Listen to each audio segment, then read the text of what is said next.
राजाओं का वृत्तांत पहला भाग अध्याय 20। राजाओं का वृत्तांत पहला भाग अध्याय 20। अरामियों पर विजय। और अराम के राजा बेन्हदद ने अपनी सारी सेना इकट्ठी की और उसके साथ 32 राजा और घोड़े और रथ थे।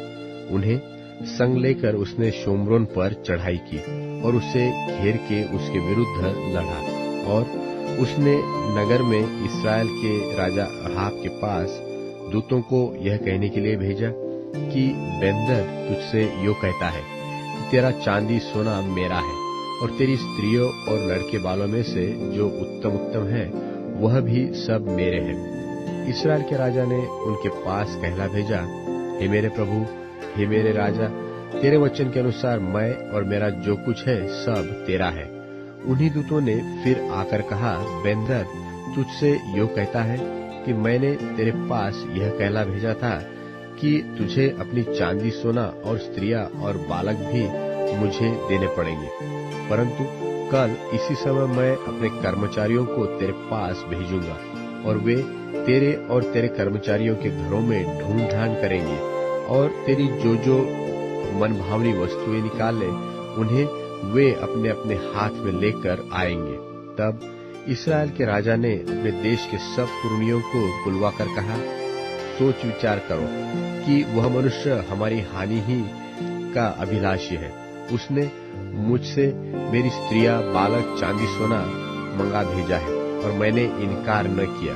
तब सब पुरनियों ने और सब साधारण लोगों ने उससे कहा, उसकी न सुनना और न मानना। तब राजा ने बेन्हदद के दूतों से कहा, मेरे प्रभु राजा से मेरी ओर से कहो, जो कुछ तूने पहले अपने दास से चाहा था वह तो मैं करूंगा, परंतु यह मुझसे न होगा। तब बेन्हदद के दूतों ने जाकर उसे यह उत्तर सुना दिया। तब बेन्हदद ने अहाब के पास कहला भेजा, यदि शोम्रोन में इतनी धूलि निकले कि मेरे सब पीछे चलनेहारों की मुट्ठी भरकर अट जाए तो देवता मेरे साथ ऐसा ही वरन ऐसे से भी अधिक करे। इस्राएल के राजा ने उत्तर देकर कहा, उससे कहो कि जो हथियार बांधता हो वह उसकी नाई न फूले जो उन्हें उतारता हो। यह वचन सुनते ही वह जो और राजा समेत डेरों में पीक रहा था उसने अपने कर्मचारियों से कहा, पांति बांधो। वह तब उन्हें नगर के विरुद्ध पांति बांधी। तब एक नबी ने इस्राएल के राजा अहाब के पास जाकर कहा, यहोवा तुझसे यो कहता है कि यह बड़ी भीड़ जो तूने देखी है उस सबको मैं आज तेरे हाथ में कर दूंगा। इससे तू जान लेगा कि मैं यहोवा हूँ। अहाब ने पूछा, किसके द्वारा? उसने कहा, यहोवा यो कहता है कि प्रदेशों के हाकिमों के सेवकों के द्वारा। फिर उसने पूछा, युद्ध को कौन आरंभ करे? उसने उत्तर दिया, तू ही। तब उसने प्रदेशों के हाकिमों के सेवकों की गिनती ली और वे 232 निकले। और उनके बाद उसने सब इस्राएली लोगों की गिनती ली और वे 7000 निकले। ये दोपहर को निकल गए। उस समय बेन्हदद अपने सहायक 32 राजाओं समेत डेरों में दारू पीकर मतवाला हो रहा था। प्रदेशों के हाकिमों के सेवक पहले निकले। तब बेन्हदद ने दूत भेजे और उन्होंने उससे कहा, शोम्रोन से कुछ मनुष्य निकले आते हैं। उसने कहा, चाहे वे मेल करने को निकले हो चाहे लड़ने को, तो भी उन्हें जीवित ही पकड़ लाओ। तब प्रदेशों के हाकिमों के सेवक और उनके पीछे की सेना के सिपाही नगर से निकले और वे अपने अपने सामने के पुरुषों को मारने लगे और अरामी भागे। और इस्राएल ने उनका पीछा किया और अराम का राजा बेन्हदद सवारों के संग घोड़ों पर चढ़ा और भागकर बच गया। तब इस्राएल के राजा ने भी निकलकर घोड़ों और रथों को मारा और अरामियों को बड़ी मार से मारा। तब उस नबी ने इस्राएल के राजा के पास जाकर कहा, जाकर लड़ाई के लिए अपने को दृढ़ कर और सचेत होकर सोच कि क्या करना है, क्योंकि नए वर्ष के लगते ही अराम का राजा फिर तुझ पर चढ़ाई करेगा। तब अराम के राजा के कर्मचारियों ने उससे कहा, उन लोगों का देवता पहाड़ी देवता है इस कारण वे हम पर प्रबल हुए। इसलिए हम उनसे चौरस भूमि पर लड़े तो निश्चय हम उन पर प्रबल हो जाएंगे। और यह भी काम कर, अर्थात सब राजाओं का पद ले ले और उनके स्थान पर सेनापतियों को ठहरा दे।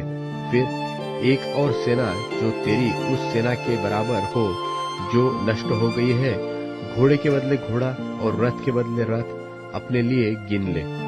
तब हम चौरस भूमि पर उनसे लड़े और निश्चय उन पर प्रबल हो जाएंगे। उनकी यह सम्मति मानकर बेन्हदद ने वैसा ही किया। और नए वर्ष के लगते ही बेन्हदद ने अरामियों को इकट्ठा किया और इस्राएल से लड़ने के लिए अपेक को गया। और इस्राएल भी इकट्ठे किए गए और उनके भोजन की तैयारी हुई।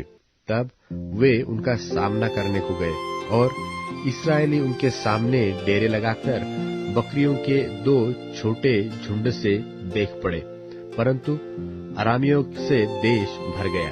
तब परमेश्वर के उसी जन ने इस्राएल के राजा के पास जाकर कहा, यहोवा यो कहता है, अरामियों ने यह कहा है कि यहोवा पहाड़ी देवता है, परंतु नीची भूमि का नहीं। इस कारण मैं उस बड़ी भीड़ को तेरे हाथ में कर दूंगा। तब तुम्हें बोध हो जाएगा कि मैं यहोवा हूँ। और वे 7 दिन आमने सामने डेरे डाले पड़े रहे।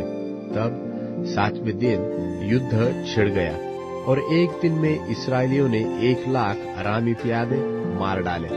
जो बच गए वह आपेक को भागकर नगर में घुसे और वहां उन बचे हुए लोगों में से 27,000 पुरुष शहरपनाह की दीवार के गिरने से दबकर मर गए।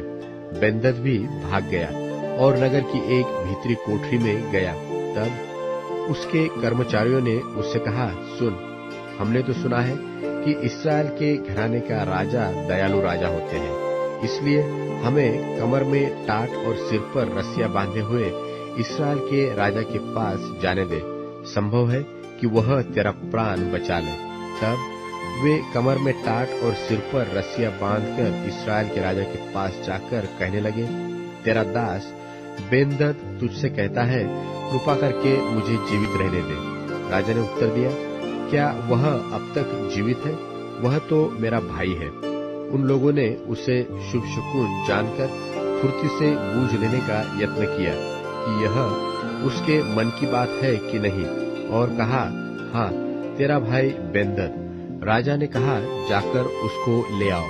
तब बेन्हदद उसके पास निकल आया और उसने उसे अपने रथ पर चढ़ा लिया।